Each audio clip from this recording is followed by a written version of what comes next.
Señor presidente, la verdad es que no sé por dónde empezar, porque la respuesta que usted ha dado es lo más parecido a un desván desordenado, es decir, a un ingeniero metiéndose a jurista.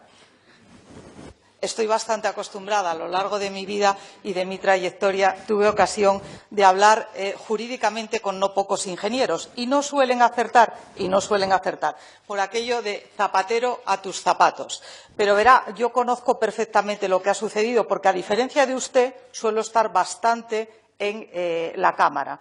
Usted parece que siempre con prisa abandona una vez que cualquier grupo parlamentario toma la palabra ante cualquier iniciativa que componga el orden del día. Y por esa razón, señor presidente, usted tiene que recurrir al diario de sesiones. Yo no. Aparte de tener una aceptable buena memoria, tengo que decirle que presencio no pocos debates parlamentarios, lo cual le recomendaría a usted que hiciese en algunas ocasiones. Pero verá, es que quiero traer esto a consideración de la Cámara por lo siguiente. Ustedes están ahora mismo impulsando, yo diría que ferozmente, un proyecto que, en fin, tiene partidarios, porque no lo voy a reconocer, el señor Lastra se ríe, tiene partidarios, que es el del área metropolitana.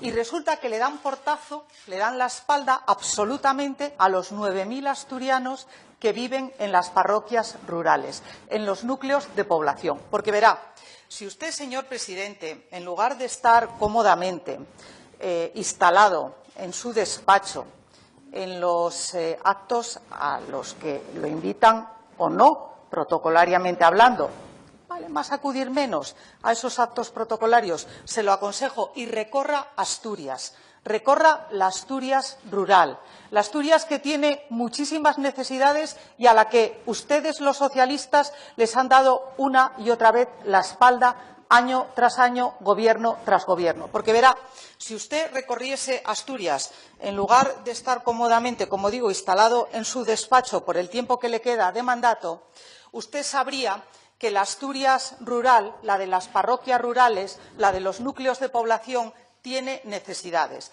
Lo de la ley es un instrumento jurídico que les da fiabilidad, que les da consistencia y que les da transparencia en la gestión. Porque, claro, si las parroquias rurales al día de hoy quisieran interponer un recurso por alguna carencia o por alguna negativa de su gobierno, se daría la paradoja que ustedes tendrían que aceptar o admitir que ese recurso fuese interpuesto, lo cual usted comprenderá que a estas alturas de siglo resulta una astracanada.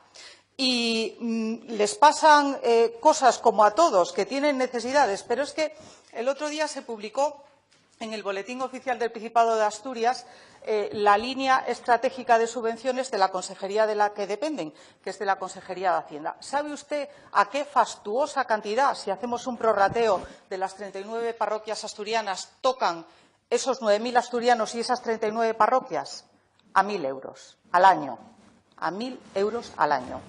Pero con ser esto significativo, sí, señora consejera, con ser esto significativo, no es lo más importante. Lo más importante es que les den amparo, que les den respaldo y que atiendan sus legítimas pretensiones, porque tienen una ley anticuada, porque ustedes son incapaces de actualizar la legislación que necesita Asturias. La Asturias de hoy, la de 2018, tiene pretensiones y preguntas muy distintas a las que tenía en el año en que se legisló la ley de parroquias rurales. Y claro, es que si usted visitase la Asturias rural, usted sabría, como yo sé, como nosotros sabemos, que tal y como establecía la Unión Europea, que creo recordar que era en el 2005, donde se ponía la frontera para que toda la Asturias rural de más de 2.000 habitantes estuviese abastecida y con saneamiento adecuado, hubo un presidente anterior a usted, y me estoy refiriendo al señor Areces, naturalmente, socialista también,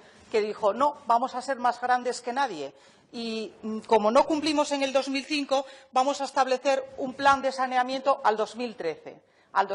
Pero en lugar de ser 2.000 los habitantes, van a ser 250. Engañaron y mintieron, porque ni lo uno ni lo otro, ni cumplieron con Europa, ni cumplieron con el plan de saneamiento y abastecimiento de aguas que requiere la Asturias rural. Y claro, a mí me produce, en fin, una cierta perplejidad por utilizar una palabra escogida, y que no dañe su sensibilidad, que últimamente yo comprendo que estará usted muy sensible y tiene razones para ello, pero claro, que usted ande paseándose por las cumbres buscando argumentos comunes, que nos parece muy bien, para tratar de frenar la despoblación en Asturias, en Galicia, en Castilla y León, en Aragón el otro día, porque claro, 2 populares y un socialista, aquello era un poco desairado. 2 socialistas y 2 populares en la cumbre última. Bueno, nos parece bien, seguimos empatando, pero claro, que usted hable tanto y tan abundantemente de la despoblación en Asturias y que luego